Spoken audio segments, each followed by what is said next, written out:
இவன் உசு பேச்சு விட்டான் வருவான் பாரு.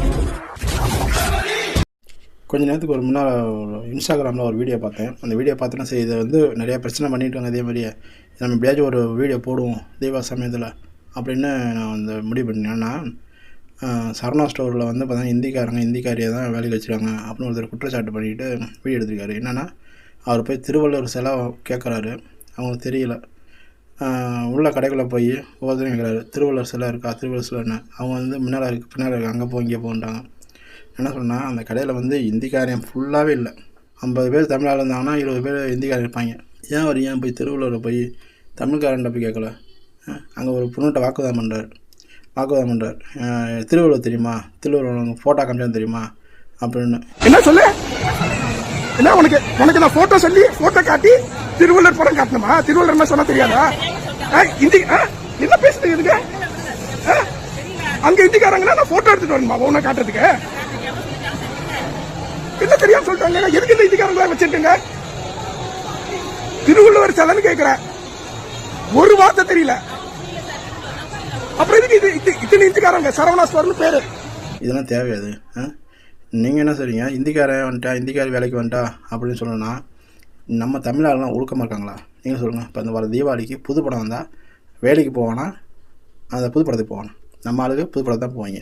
அந்த ஓனர் எகிரிக்கிட்ட போனா அந்த கடை எப்படி நாசம் பண்ணான்னு போவாங்க.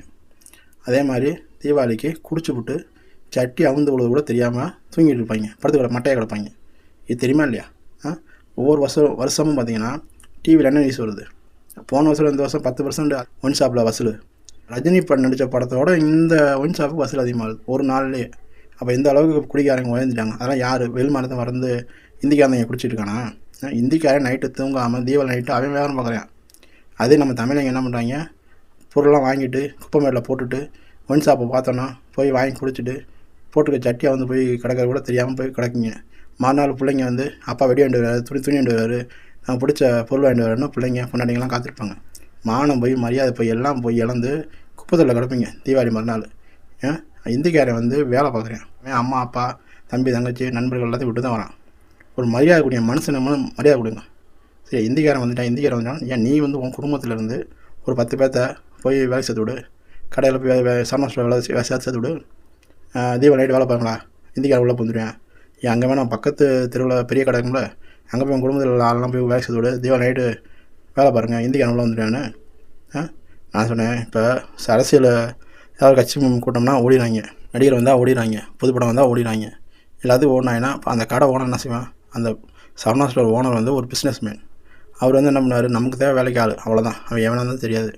இப்போ சொல்ல போனால் டைரெக்டாக அவர் வந்து இந்திக்காரனை கூப்பிட்டு வச்சு வேலைக்கு பார்த்துக்க மாட்டார். அவர் ஒரு ஏஜெண்ட்டை சொல்லி தான் வேலை சேர்த்துருப்பார். அப்போ அந்த ஏஜெண்ட்டை தேடி இருப்பேன், என்ன எல்லா அவளையும் தேடி இருப்பேன், கிடச்சிக்க மாட்டாங்க. சரி, இந்திக்காரன் தான் சம்பளம் கம்மியாகவும் சொல்கிற கேட்கறணும் வருவான். 10 நாள் வீட்டுக்கு போகாமல் வேலை பண்ணான்னு பார்ப்பேன்.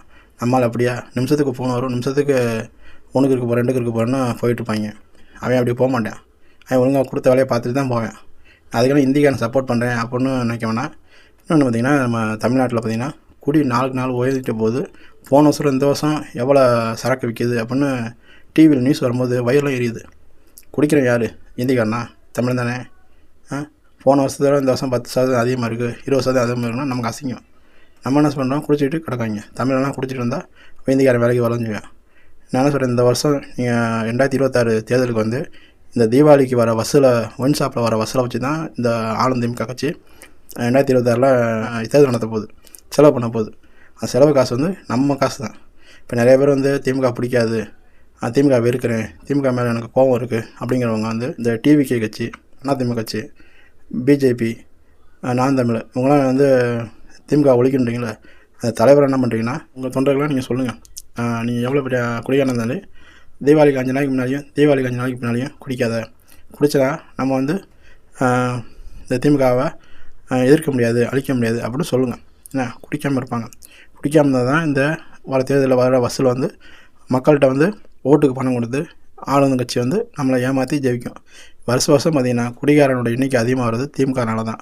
நான் சொல்கிறேன்னா, நீங்கள் வந்து இந்திக்காரன் வந்துட்டேன், பிஜேபியில் வந்துடுச்சு, வந்துட்டேன், இவன் வந்துட்டான்னு அடுத்த மேலே குற்றம் சாட்டு சொல்லாமல், நீங்கள் வந்து ஓட்டுக்கு காசு வாங்காமல், ஓட்டுக்கு இலவச பொருள் வாங்காமல், உங்களுக்கு தேவையானது என்ன, கல்வி, வேலைவாய்ப்பு, இதுதான் நம்ம பழைக்க முடியாதா?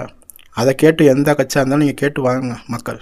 அவன் எதுவுமே இல்லை, எல்லாமே ஓசி தரேன்னா அப்புறம் நாளைக்கு சொல்லி காட்டுவேன். சொன்னாங்கல்ல, ஓசியில் பஸ்ஸில் போகிறீங்க, ஓசியில் பிளேட்டில் போகிறீங்க, ஓசியில் நடந்து போகிறீங்கன்னு. அந்த அசிங்கம் நமக்கு தேவையா?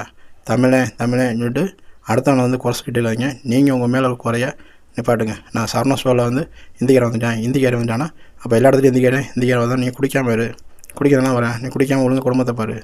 அதான் என்னோடய கோரிக்கை. நீங்கள் வந்து அந்த மாதிரி பேசுங்க.